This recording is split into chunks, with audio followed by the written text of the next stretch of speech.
Hola a todos, bienvenidos a Conversaciones con Carolina Toro. Hoy nos acompaña Luis Ramos. Luis es ingeniero de sistemas del Instituto Universitario Politécnico Santiago Mariño y además es recipiente de múltiples certificaciones de educación ejecutiva en el Instituto Tecnológico de Massachusetts, MIT, en liderazgo, gerencia, tecnología y operaciones y estrategia e innovación.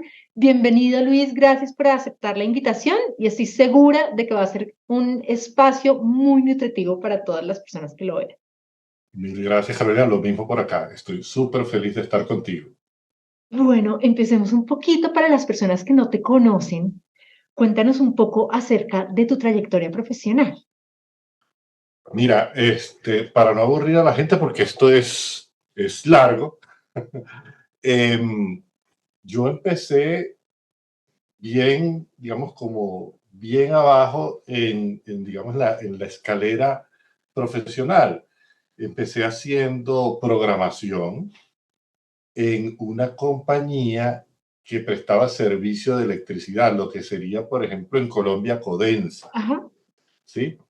Pero en Venezuela, yo soy venezolano, mi origen es venezolano, tengo mucho tiempo que me fui a Venezuela, así que el acento puede estar un poco mezclado con Colombia, porque viví muchísimos años allá. Eh, pero sí, empecé haciendo código en esos computadores, mini computadores, AS400, programación en RPG para una compañía de distribución eléctrica, generación y distribución. Y luego me fui a una ensambladora de vehículos a trabajar liderando proyectos de implementación de desarrollo de software con herramientas Case, que era algo súper extraño para la época. Eran unas herramientas que generaban código automáticamente y uno, pues, digamos que tenía unos puntos de control y ya. Eh, de ahí pasé, estuve mucho tiempo con la empresa, con General Motors, pero a través de EDS, que era la compañía que prestaba los servicios de, digamos, informática, telecomunicaciones, ofimática, etcétera. Ujú, ujú. Y luego me fui a la compañía de petróleos a través también de una compañía, una fusión que había entre una compañía estadounidense y una compañía venezolana. Estaba en una compañía que se llamaba Intesa. Estuve específicamente en mercadeo y distribución de combustibles. Ujú. Ahí estuve en esa industria que me encantó, por cierto, y por múltiples acontecimientos de Venezuela, ajenos precisamente a lo profesional, sino más del tema político, eh, me mudo a Colombia por 2 meses a un proyecto en el que una compañía de seguros estaba adquiriendo a otra compañía de seguros. Esta compañía era Liberty Seguros, estaba adquiriendo a Latinoamericana de Seguros y Seguros Progreso. Eh, y la razón por la que me buscan es porque estaban usando precisamente esa herramienta Case que se usaba en General Motors. Así que bueno, me dieron un contrato por 2 meses que se volvieron 12 años en Colombia. No solo con esa compañía, pero hice toda, digamos, digamos, la etapa profesional de seguros con Liberty, luego con una compañía inglesa que se llama RSA. Ahí pasé también a ocuparme de temas no solamente de desarrollo, sino infraestructura, telecomunicaciones, operaciones, y fui, digamos, creciendo en esa organización hasta volverme el vicepresidente de operaciones y tecnología para Colombia y el mercado de las Antillas holandesas. Con un tiempito más, me traen acá a los Estados Unidos para ser el CIO regional. RCA tenía unos 6 países dentro de la región de América Latina, que eran México, Colombia, Argentina y Uruguay, Chile y Brasil. Y viene luego, en el 2016, por ahí, viene la adquisición de estas operaciones por parte de Suramericana, la Sura en Colombia. Y ellos adquieren todos los activos o todas las compañías de Latinoamérica de RSA, y a eso les suman ellos 3 compañías que ellos tenían ya en República Dominicana, en El Salvador y en Panamá. Entonces se vuelve una región de 9 países. y me invitan a formar parte de ese proyecto corporativo con ellos hasta, eso era también un tema de como de 2 años, se volvieron 7 años, hasta este año, que este año decidí entonces ahora sí hacer mi propia compañía y estoy transitando ese camino de ser empresario que no es para nada parecido a lo que uno cree o a lo que uno le cuenta, sino que toca vivirlo. Así Sí, que ahí estoy. cuéntanos desde tu perspectiva, ¿cómo ha adoptado la industria aseguradora la tecnología? Mira, la industria aseguradora tiene una particularidad que me parece bien interesante, porque si hay alguna industria, ¿sí?, que tendría que ser la llamada a tener un altísimo nivel de tecnología y de automatización, debería ser la industria aseguradora. Mira las características de esta industria. Cuando tú ves un banco es muy, muy automatizado. Eh, el primo del banco es el asegurador, ¿sí? Tú ves que lo que hace una aseguradora tiene una altísima concentración de procesos matemáticos, tiene una altísima concentración de procesos manuales, tiene una interacción con el cliente que no es intensa y podría intensificarse. Tiene unos momentos de verdad en cobranzas que también son bien factibles de automatización. Pero cuando ves la realidad de esa industria, es una industria que todavía está en unos pasos, digamos, muy incipientes hacia esa adopción tecnológica agresiva, por ponerlo de alguna manera, como lo ha hecho la banca o como lo ha hecho el sector de la salud o como lo ha hecho el sector de viajes, líneas aéreas, etcétera, donde tú ves como mayor intensidad. O sea, hoy a la gente comprar un pasaje se le hace claro que es un proceso tecnológico, operativo, tecnológico, muy bien relacionado. Comprar un seguro todavía no lo sientes allí, a pesar de que hay iniciativas cada vez más digitales de cara al tema, sigues teniendo un intermediario, sigues teniendo que llamar para esto o aquello, te mandan un cheque, hay todavía como mucha dependencia, no quiere decir que esto sea malo, pero hay mucha dependencia de lo que el humano en su criterio haga. Eso está bien, pero eso lo puedes convertir de una manera eficiente para apoyar más a ese humano. Entonces, eh, ¿ha habido intención de adopción? Sí.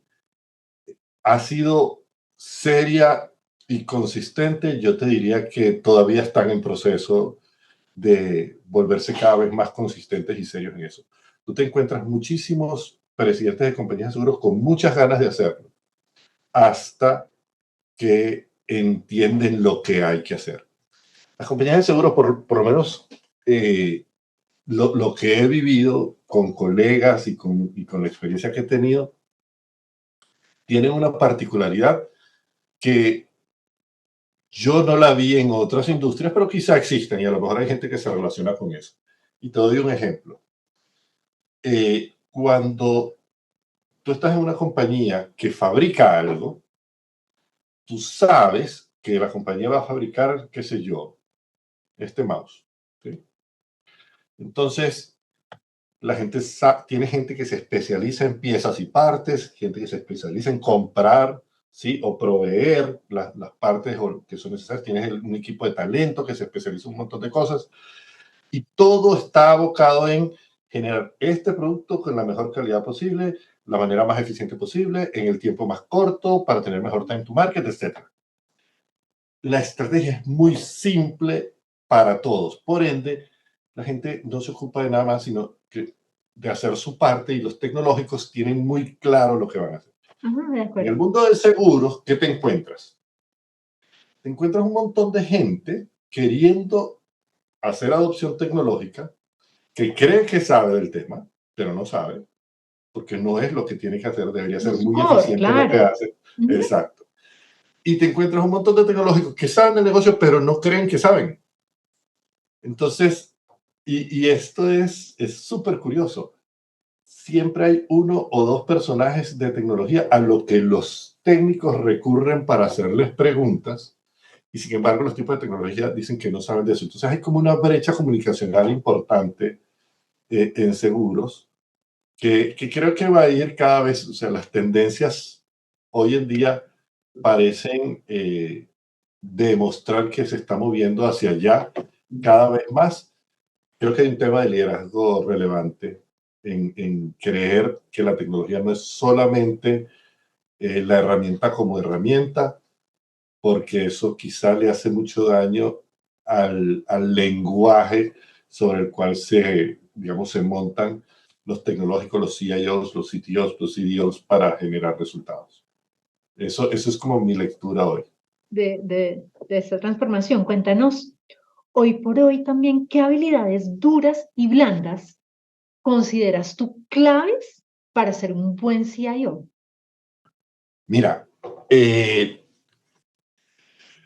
yo creo que para ser un muy bueno y ser exitoso en lo que uno hace, yo empezaría, vamos a empezar por las fáciles que son las duras. Si tú me preguntas hoy, yo creo que lo primero que tú tienes que tener en cuenta es nube, cloud computing, todo este cuento de cloud. No solamente porque eso habilita un montón de cosas. ¿Qué es lo que pasa con estos temas de nube? Las cosas que ha traído, las capacidades que ha traído de toda esta arquitectura de nube van más allá de el origen que tuvieron. Al principio era como el Dropbox, Ujú, ¿sí? ujú. Para los menos entendidos, era un Dropbox o era ¿cómo se llama? Un iCloud, ¿sí? Donde tú llegabas y ponías archivos, pero sabes que no Datos. tenías el disco duro aquí. Ujú, Y eso era. Eso ha ido transformándose de una manera muy rápida en una creación de capacidades que cada vez crece más, ofrecida por las empresas que hacen cloud. Es decir, cuando tú empiezas a transitar ese viaje hacia la nube, te encuentras que, ok, ahora eres más rápido para implementar infraestructura. Es decir, mira, necesitaba un servidor de tal, tal, tal, y especificaciones bien técnicas. Lo puedes tener muy rápido y es una cuestión de abrir y cerrar llaves ujú. bajo contrato y con software y con acuerdos. Y eso es mucho más rápido que esperar antes que procurement te trajera el equipo y luego Sí, configurarlo y luego ir a no sé dónde y tener la réplica para seguir la alta disponibilidad y el tema de riesgos y los virus y todo. Entonces, antes tenías que como que construir un montón de cosas para conseguir un resultado. Todo eso hoy, esas capacidades son muy rápidas y está bien. Así, digamos, ya tú ves una oportunidad interesantísima en cloud. ujú. Pero luego, y es donde yo creo que está, como diría uno, el dulcecito o la guinda en el tope de la malteada, es, ven, pero es que hoy esta gente te ofrece capacidades de automatización. Esta gente hoy te ofrece capacidades de inteligencia artificial. Esta gente hoy te ofrece un montón de capacidades adicionales que están disponibles ahí al incorporarte a ese viaje. Claro. Entonces, no es que vas a buscar IA por un lado y vas a buscar o IA por un lado y vas a buscar otra cosa por otro y nube por otro. No, a lo mejor en ese tránsito consigues un montón de cosas que confluyen en ese ejercicio nuevo. Entonces, yo creo que primero duro es entender estos temas de Journey to the Cloud para ser muy bueno en lo que hagas y definir de una manera, digamos, limpia desde el punto de vista de arquitectura qué es lo que tu organización requiere. Lógicamente es bueno entender un poco de arquitectura empresarial y arquitectura de sistemas. A mí me gusta incluir el tema empresarial y puede no ser necesariamente desde la disciplina de TOGAF o de arquitectura empresarial como tal, pero sí entender de cómo definir procesos, proyectos y tecnología. Ujú, Eso ujú. es muy relevante. Es muy, lo que es gente, tecnología y procesos dentro de los proyectos o programas es muy relevante y entenderlos bien. Eso para mí es una habilidad también de las duras, que creo que son fáciles porque se consigue dónde aprenderlas muy rápido. Ujú. Eh, AI, o sea, para mí inteligencia artificial, desde lo más bajito hasta lo más alto, o sea, desde también los GPTs, pasando por los generadores, pasando por los RPAs, pasando por todos los niveles de sofisticación que esto pueda tener, siempre vas a encontrar oportunidades allí. Y yo creo que esto se va a volver cada vez más material de subsistencia. Como en algún momento fue entender de correo electrónico, como en algún momento fue entender de programación, como en algún momento fue entender de base de datos y como en algún momento fue entender de redes. Vamos a tener que cada vez entender más sobre la inteligencia artificial en todas sus facetas. Eh, Pasando ya a cloud, arquitecturas, inteligencia artificial, el último que agregaría, que creo que redondearía mucho, seguramente van a quedar muchas cosas por fuera, pero las claves, creo que entender bien de agilismo o de cualquier método de proyectos. Sí. La gran queja que uno siempre encuentra de tecnología es excelentes ideas, ejecución pobre. Ujú, ujú. Excelente proyecto, pobre ejecución. Decíamos que se tardaba 2 meses, se tardó 6. Decíamos que se tardaba 2 años, se tardó 8. Decíamos que se tardaba 5. Nos dijeron que lo hiciéramos en 3. Se tardó 6. ¿Sí? Entonces digamos que no solo aprender mucho del tema, a lo mejor nos toca aprender mucho del tema, pero luego utilizar, y ahora sí, dando paso a las blandas, una vez que sabes esto, empezar a fortalecer las blandas, que para mí son las más difíciles. Esas son para mí las duras, pero duras de Las dudas de desarrollar. aprender. Sí, porque digamos que saber técnicamente, nosotros somos, todos los tecnológicos, somos súper fanáticos de aprender. Hay digamos, un valor que yo le encuentro a la gente de tecnología que quizá eh, en algunas otras profesiones también se ve, o sea, no es que sea exclusivo, pero es muy apasionado del tipo de tecnología por siempre estar aprendiendo sobre lo nuevo. Ujú. Es muy raro un tecnólogo que diga, no, yo me quedo con lo que tenía antes y ya no hago nada más. Entonces, digamos que esas para los tecnólogos son fáciles. Lo difícil es desarrollar las habilidades blandas, porque las habilidades blandas implican cambios culturales, comportamentales, esenciales, ¿sí? Sin querer decir que vas a dejar de ser quien eres, pero tienes que incorporar cosas a tu esencia. Claro. Y eso a veces es hasta doloroso o muy incómodo. Entonces yo creo que el primer gran tema que tenemos que desarrollar, los CIOs, CTOs, CDOs o CXOs, eh, porque esto va más allá de los tecnólogos, pero estamos ahora muy enfocados en ellos, es comunicación.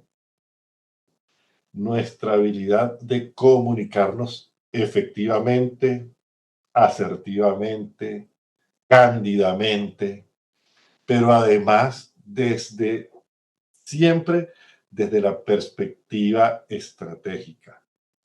Esas posiciones normalmente están sentadas o con el CEO o presidente o gerente general o director general de la compañía, o en el muy mal caso de un CFO. En cualquiera que sea, estás anexo a la estrategia o a lo más cercano a la estrategia de la compañía. Y no comunicar bien lo que tú tienes que hacer o lo que cuesta hacer esto o lo que toma en tiempo hacer esto o lo que requieres para poder conseguir ese objetivo desde tu perspectiva, eh, puede jugarte muy malas pasadas. Pero además, esa es la comunicación hacia afuera, pero también tienes que desarrollar un esquema muy válido de comunicación adentro de tu organización. Estamos en un mundo súper conectado digitalmente, súper desconectado personalmente, pero, y lo hablo por experiencia personal, en el equipo de Sura éramos más o menos 700 y tantos de tecnología en toda la región. El año tiene 365 días. Yo tenía que tener 2 reuniones al día con alguien de mi equipo para que sintiera que era parte del equipo. Eso muchas veces es imposible de hacer, es imposible de lograr, porque tu agenda tiene un montón de cosas Claro, adicionales. Pero desarrollar esa capacidad de, uy, estoy en Chile, ¿sabes qué? Vénganse todos, conversemos, pregúntenme directamente, pregúntenme lo que ustedes creen que es difícil de preguntar. Aquí, ¿saben qué? Si quieren, se saben los gerentes de este país o de esta área y sentémonos y conversemos, sin después estar retaliando nada. Escuchemos y propongamos de vuelta, porque no es solo escuchar para anotarlo, es de verdad comunicarse. Ah, mira, si tú piensas eso, tú sabes que a lo mejor eso que tú estás pensando que está mal, no está mal, está bien, porque la compañía está haciendo esto y quizá tú no lo sabías. Y eso le da a los equipos una paz y un entusiasmo por hacer las cosas cada vez mejor y sentirse lo que los estadounidenses llaman el engagement, ¿sí? Que lo traducimos mucho como el compromiso. sí, Eh, sí, pero hay gente que no le gusta, que sí le gusta traducirlo, pero bueno, para mí lo relevante es que la gente se sienta como identificada, como con ganas de hacer más, y eso viene mucho de crear cualidades comunicacionales potentes para afuera para y adentro. para adentro. Ujú. Y la más difícil, creo yo, de todas es la de los pares. La comunicación con gente que tiene el mismo nivel de CEO o de CIO en este caso, porque estamos en español, entonces, eh, que es, por ejemplo, tienes una reunión con el CFO o con el Chief Human Resources Social, Officer, o esa conversación también pesa mucho, porque al final la estrategia de la compañía está hecha por ese equipo. Y si tú no logras entender qué tienen que hacer estos que se apalancan en ti, no es para tomarles el pedido, es para entender o a veces para proponer qué deberían hacer con base en lo que tú sabes, ¿sí? Para alinear la estrategia, van a estar siempre como que cumpliendo, ¿sabes? Esas láminas de spider web que tienen como puntas muy grandes por uno y muy chiquitas por otro, van a estar siempre así. Entonces, comunicación para mí es definitivamente top. Y la segunda, yo no sé si lo has notado, pero en mi conversación he mencionado muchas veces estrategia, estrategia. ujú, ujú. Para mí, desarrollar el pensamiento estratégico es fundamental. Cuando yo empecé a trabajar en estos cuentos, a mí la estrategia me llegaba o la leía en las paredes. Entonces estaba la misión, la visión, los objetivos, ¿sí? El propósito, como lo llamaran, y bueno, los valores, y no sé qué. Y había un montón de cosas envueltas allí. Y uno los leía en las paredes o se los daban en el paquete introductorio de Sí. ingreso cuando uno llegaba a la compañía. Se lo leía y uno decía, bueno, me lo voy a estudiar por si acaso me hace un examen. Y después a la semana le decían, venga, chino, aquí siéntese aquí que hay que hacer tal cosa y ahí se quedó. Resulta que como eras muy bueno haciendo A, te promueven a hacer A plus o A más. Y eres bueno haciendo A más y ahora haces A más B. Y así. Eh, pero ese tema de la estrategia se quedó ahí. Y equivocadamente muchas organizaciones tienden a promover a la gente por el buen resultado en la posición que está haciendo. ¿Sí? O para compensarlo mejor, o para un montón de cosas. Pero yo creo que si ya uno llegó ahí, le toca desatrasarse, ¿sí? ¿Y cómo se desatrasa uno? Como cuando uno es papá. Los que no son papás, yo nunca los he visto leyendo un libro de paternidad o de cómo criar hijos, pero deja que en mi caso, tu esposa salga embarazada o tu novia salga embarazada o al revés, la mujer salga embarazada. Todo el mundo empieza a comprar qué hacer cuando se está esperando, cómo criar a los niños, Parenting for Dummies, un montón de... ¿Por qué? Porque toca desatrasarse, porque nunca hicimos esa tarea. Es exactamente lo mismo. Tú cuando tienes esta oportunidad y ya llegaste a esa posición, tienes que empezar a desarrollar mucho tu comprensión y pensamiento estratégico. Te va mucho más allá de desarrollar o leer documentos. Es de ver los espacios de contribución, los espacios de desafío a esa estrategia, los espacios de transformación de la organización con base o no en la estrategia o con base o no en los desafíos. y los espacios de colaboración entre el equipo para poder crear eso. Entonces, si tú me preguntas a mí, de las blandas que son muy duras, yo creo que esas dos serían fundamentales, Carolina. ¿Sabes? No sé Y si también en lo eso que responde. tú me cuentas ahora con todo este tema de agilismo y bueno, en la formación que tuvimos tú o yo, era como un poco más rígida, ¿no? O sea, tú generas una estrategia y te puedes dar el lujo de generarla a 5 o 10 años, ¿no? Pero justamente el agilismo, que además me encanta porque el agilismo se está apoderando del resto de las organizaciones, no solo en tecnología, sino como no es tan sostenible algunas veces mantener la misma estrategia durante 5 años, ¿no? Y este cambio que exige esta comunicación constante con el negocio, pero también esta comunicación de cara al equipo, ¿no? Yo veo, digamos que hoy en día los CIOs y todas las personas que conforman estos equipos, pucha, el aprendizaje, digamos, y el manejo de tolerancia a la frustración y de adaptación al cambio tiene que ser una cosa que se implemente mucho en uno porque estamos en un mundo demasiado cambiante, ¿no? Y tecnología de alguna manera también debe responder a esta agilidad del negocio, ¿no? De íbamos para acá, pero la realidad cambió, ¿no? O sea, mira lo que pasó con la pandemia. O sea, una cosa más evidente de que esa realidad cambia, ¿no? Y yo veo como los negocios que aterrizaron mejor parados fueron justamente los que dijeron, bueno, habíamos planeado otra cosa, pero ¿qué hay que hacer y cómo nos adaptamos, ¿no? Entonces creo que es como ese tejido que impacta directamente, ¿no? En todo lo que hay en tecnología. Mira, dices dos cosas que quisiera como rescatar porque me parecen buenísimas. La primera, el agilismo cruza, ¿sí?, las fronteras de áreas y ya eso dejó de ser un tema tecnológico hace un rato, ¿cierto? La gente está recibiendo muy bien el tema de agilismo desde la perspectiva precisamente de que me flexibiliza como organización. Eso, digamos, lo comparto contigo 100%. Lo otro que mencionas, la pandemia. La pandemia mostró un montón de cosas. De eso se trata precisamente, tener muy buenas calidades. Y creo que el bonus, que el bonus track de este disco sería tolerancia a la frustración. Acabas de dar, mejor dicho, en el clavo con ese tema. Muchas veces vas a tener muchísimas ideas y muchísimas iniciativas que van o no a llegar. O si llegan, a lo mejor no van a ser bien aceptadas o sí. O tal. Y no importa cuánto estudio de mercado hagas, ¿ah?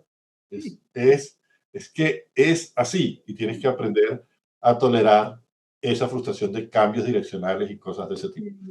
Yo creo, en la única que no estoy 100% de acuerdo, estoy como por ahí, como por el 80%, es en ese ejercicio de la estrategia de 5 10 15 5 o 2 o 3 años. Yo creo muchas veces que hay estrategias de 10 años o de 20 años que son Sí, fantásticas. es el balance, ¿no? Ajá. Exacto. Hay unas que son fantásticas y que pasa la pandemia o pasa una guerra, o pasa lo que, y la estrategia Y se mantiene. siguen. Y son compañías que funcionan muy bien. Y hay otras que sí tienen que tener como más movimiento de cadera, pues como bailando merengue, porque la pista se llena o no se llena, entonces si bailas más cortico o bailas más Sí. despegado y das la vueltota.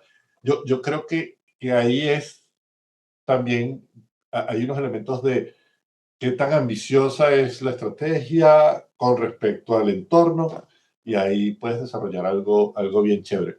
Pero es un súper buen punto. Me encantó sobre todo lo de la tolerancia a la frustración, que Es muy de eso hay que complicado. aprender.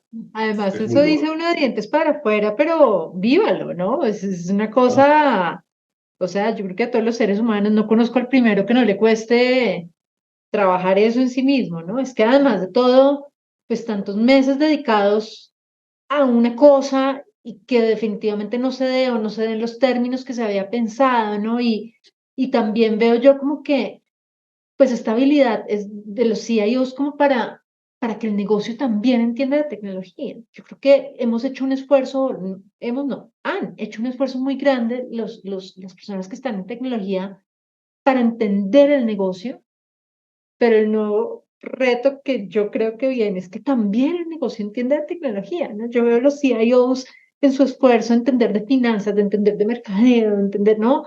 Pero luego también, o sea, no solo para que se pueda apropiar de las tecnologías que se están implementando, sino para que también pueda entender que no es un mago, ¿no? O sea, que puede haber errores, que puede, sí, como en cualquier área, ¿no? No es como la tecnología, ¿no? Es tan eh, ciencia dura, ¿no? Y todo, Sí. pues, bueno, pueden pasar cosas, ¿no? Y es como esta comunicación de, pues sí, también puede salir mal, como a cualquier área, ¿no? A mí me tocó en algún momento con algunos líderes de una organización en la que estuve explicarles el por qué el famoso apaga y prende del que tanto se burla muchas veces cuando habla. Usted es ingeniero de sistemas, ya aprendió a apagar y prender el computador. Y a la gente de sistemas le molesta muchas veces eso. Y me tocó sentarme muchas veces con ellos para decirles, ¿tú sabes de dónde viene eso? Te echo el cuento, pero como en súper buen plan, como para que, pucha, ya entiendo. ¿Por qué esto? Mira, ¿y por qué entonces el bug? ¿Y por qué tal cosa? Y hermano, usted sabe que queman bombillos en su casa, ¿o Claro, no? claro. Cierto, sí. Claro, digamos que eso no es una excusa para tener un servicio pobre, pero es de alguna manera, eso que dices, como empezar a tender puentes que no se hagan solo de este lado hasta acá, sino que se hagan un poquito aquí, aquí, aquí, hasta que haya un Sí, punto de encuentro. sí, sí, sí. Bueno, cuéntanos hoy por hoy qué caracteriza tu liderazgo y cómo lo has venido fortaleciendo a lo largo de tu carrera. Mira, yo podría autodescribirme, aunque estas autodescripciones son a veces un poquito antipáticas porque tienen como demasiada carga de ego. Los líderes normalmente tenemos que tener de todos modos una pulita de ego porque tenemos que mostrar algo de orgullo por lo que el equipo logra hacer bajo ese liderazgo.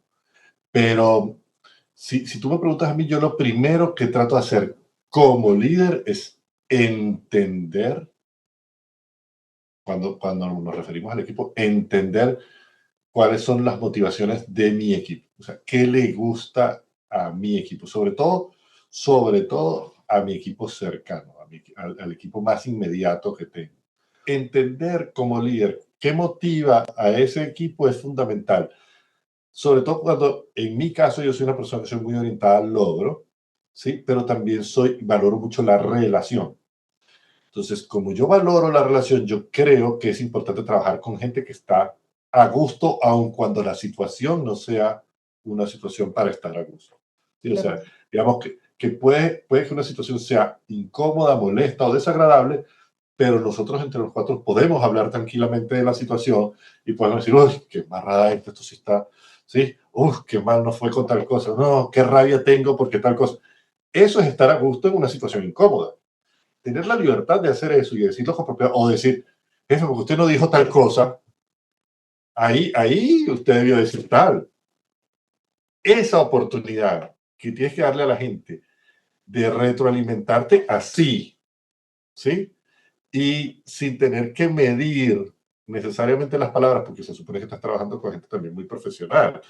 En eso nos ayuda mucho el proceso pues, de selección y las conversaciones previas. Pero esa posibilidad de tener un equipo que se sienta a gusto en posiciones incómodas es fundamental para mí, en mi caso. Entonces, yo trato de crear equipos que se sientan a gusto en posiciones incómodas. Y lo otro que trato con mi liderazgo es desarrollar esa movilidad del talento.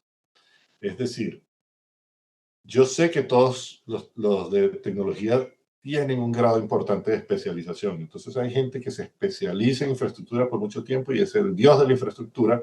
Y hay gente que se especializa en aplicaciones y hay gente que se especializa no sé, ahora en inteligencia artificial o en innovación o investigación y desarrollo. Y eso está muy bien. Pero generar un poquito de movilidad, ¿sí? Y sacar a la gente de su comfort zone es muy relevante. Y para mí es bueno. Entonces, dar esa oportunidad al equipo completo de transformarse, ¿sí? Una vez cada 3, 4 años, decir, ¿saben qué? Nuestro enfoque en la organización está siendo así, la estrategia es esta, ¿hay alguna forma en la que nosotros nos estructuremos, organicemos y procesemos que sea mejor? ¿Qué opinas? Y que la gente se sienta partícipe de eso es fundamental. Entonces, yo tengo, si te diría, algunos componentes en las que me gusta dejar que el que hace haga, me gusta muchísimo. No es delegar, es hacerlo sentir dueño de su propio destino, Ujú. ¿sí? Yo a todas las personas con las que trabajo, no importa la posición que esté, yo le digo, usted es gerente de esa posición. Usted es el presidente de esa posición, ¿sí? Eso le da a la gente identidad, ¿sí? Y muchas veces yo creo que 90% de la gente es buena, entonces 90% de la gente tiene ideas y criterios éticos acertados. Entonces, más que ser policía, porque hay gente que tiende a ser como muy capataz, muy policía, yo siento que una organización se beneficia mucho cuando basas la relación en la confianza que tienes en que la gente puede hacer algo de una forma, digamos, especial para lo cual fue contratado. Eh, digamos, extraordinaria. Yo creo mucho en que los equipos pueden conseguir cosas extraordinarias si los dejas ser extraordinarios. Entonces, eso es, digamos que como es hoy, pero que eso es una foto de un montón de desastres, ¿sí? De mi vida. Y cómo se ha venido formando eso. Y se ha venido formando, ojo, con muchísimo aprendizaje de académico, totalmente, ¿sí? Eh, yo creo que la experiencia es supremamente valiosa, pero lo académico también es valioso. Complementa. Sí, total. Es más, yo soy de los que piensa que cuando tú te documentas o cuando tú estudias algo o cuando tú aprendes algo en un foro o en un curso o en una universidad, muchas veces empiezas a relacionar, si estudias bien, si eres juicioso, como dicen ustedes allá en Colombia, si lo haces bien, empiezas a relacionar tu experiencia con el deber ser de acuerdo a las teorías Ujú. económicas, a las teorías administrativas, a las teorías gerenciales. Y entonces te encuentras con que, oh, en aquella ocasión lo que pasaba era tal cosa, yo hice tal cosa, uy, lo hice bien, o hice tal cosa, según Lo esto habría debía hecho ser tal cosa. mejor. Exactamente.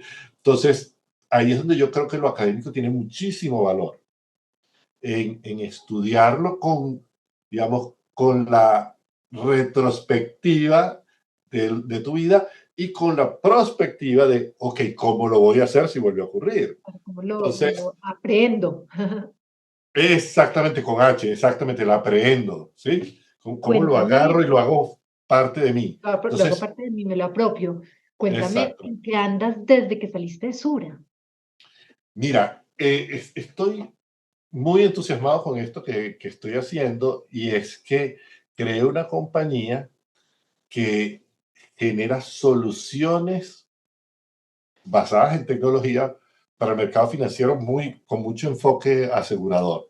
Entonces, eh, tengo una solución, por ejemplo, que es AI desarrollado para siniestros de salud o de automóviles y le meto todo el cuento de cómo es la experiencia del cliente en esto y pues estoy ahora en estas etapas de producto que son muchos, en mi caso, mucho más satisfactorias que las etapas comerciales, porque las etapas comerciales son mi área de aprendizaje, mientras que la etapa de desarrollo de productos son donde soy fuerte. Pues, ¿cómo Entonces, es? claro, donde soy pez en el agua. Entonces, estoy combinando ahora esas dos etapas y aprendiendo mucho de esto.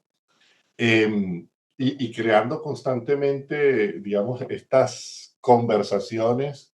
Estoy dictando algunas charlas. eh, He participado en unos temas que olvidé mencionar, pero que bueno, que tú sabes que fui parte de unas juntas directivas, entonces He recibido algunas propuestas de juntas directivas que están interesantes, en algunas he preferido no estar, en otras estoy considerándolo más, pero estoy en esa dinámica, aunque te confieso que cuando hablo de estos temas, igual cuando estoy dando las charlas, que se me acerca gente y digo, Dios mío, o sea, ¿será que algo si aparece algo muy tentador? No sé, o sea, no soy ese emprendedor que nació siendo emprendedor. Entonces, quiero hacerlo porque creo que esto me permite dejar un legado, Ujú. ¿sí? Eso es como fundamentalmente lo que me motiva. Em, vamos a ver qué dice el tiempo. Qué Me quiero dar padre. una oportunidad con esto, sí. 3 valores importantes para ti. Para mí, fundamental, digamos, para mí el valor fundamental es que tú seas honesto contigo mismo y con los demás. Que, que tú de verdad puedas decir, lo hice bien o no lo hice bien, y se lo puedas decir al receptor de lo que hiciste, si estuvo bien o no. ¿Sí? Y eso va desde el producto, y sabes qué, mira, esto que entregué si no quedó como yo quería, hasta esto que te dije no era lo que yo quería expresar, o si era, pero es porque me dolió que tú dijiste tal cosa, o si era porque, sabes que sencillamente pienso que no estás haciendo esto bien. O Ujú. sea, esa honestidad para decir lo que es, pero también para aceptar que puedes estar equivocado, es fundamental. Para mí otro valor que yo considero importante es como que seas franco, como que, como que no guardes la mitad de la agenda debajo de la mesa. Siempre ten tu agenda arriba. Sé claro, sé transparente, sé franco, sé diáfano. ¿Sí? Di las cosas como crees que son. Digo como crees que son porque vas a basarte en todas las cifras, los datos, los hechos, todo lo que tú quieras, pero siempre hay una percepción que es parte de la humanidad. Entonces, pero sí creo que ser transparente, ser franco y ser honesto contigo mismo y con los otros es fundamental. Y quizá más una propiedad que otra cosa es ser constante y disciplinado en eso, ¿no? Eso no eso no puede ser intermitente. Tienes que ser constante y disciplinado. Y para mí, otra cosa que creo que es chévere es tener hambre por aprender. No sé cómo se describiría eso en una sola palabra, pero ser ávido de aprendizaje, mira, de cualquier cosa. O sea, aprende. Yo acabo de leerme 4 libros que me parecieron de lo más chévere que he leído en los últimos 4 años. ¿Y ¿Cuál? sabes cómo llegué a esos libros? Llegué porque a mi hijo le tocó uno en el colegio. Ujú. Y dije, me dijo, papá, el libro es buenísimo. Y yo, un libro de bachillerato. Venga, por hacer, por compartir algo con mi hijo, ¿sabes? Sí. Por tener un tema chévere con el cual conversar. Le gustó, voy a leerlo. Y me puse a leerlo, se llama The Giver. Ajá. Y me puse a leer The Giver. Y terminé de leer The Giver y dije, ve, qué bonita lección de vida este libro. Eh, hmm, el libro tiene una segunda parte. Compré la segunda parte. Gathering Blue. Me compré Gathering Blue súper rapidito de leer. Y le dije, Maxi, leí The Giver, me encantó, hablemos, papá, papá, papá. Pero increíble esto, ¿verdad? Sí, papá, sí, ¿te imaginas que eso pasara? Es un libro como de esos de futuros, tú sabes. Tipo de esos libros de Divergente, Sí. Absorbente, Detergente, no me acuerdo, todas esas cosas. Este, pero este es un poco más viejo, pero sí. Y resulta que pues le dije, mira, y ahora me leí este, entonces toma ahora léetelo tú porque me parece que está chévere. Y así, terminé leyéndome los 4 libros súper entretenidos que tienen que ver con tecnología. Cero, ¿sí? Pero, ¿sabes qué? Aprendes algo siempre que lees algo. Aprendes palabras, aprendes de elementos culturales, aprendes de cómo se ven las cosas a través de los ojos de alguien distinto como muchacho. Entonces, siempre, siempre tener ganas de aprender y de buscarle el aprendizaje a las cosas. No solo a la cotidianidad, hay que buscar también de verdad aprender. O sea, tienes que acompañarte del librito o de la tutoría o del coaching, tienes que acompañarte, pero para aprender, ¿sí? No para tenerlo, para aprender. Entonces, yo creo que con Bueno, pues eso Luis, te agradezco muchísimo por tu tiempo. Bueno, creo que los que vean este espacio, esta entrevista, te van a conocer en muchas facetas diferentes, probablemente, y esperemos que así sea, se puedan inspirar también para crecer en su aspecto profesional. Bueno, quedamos como siempre súper en contacto. En donde estés, sé que te va a ir muy bien. te agradezco muchísimo, Carolina, y te quiero mucho de verdad, te agradezco muchísimo el espacio.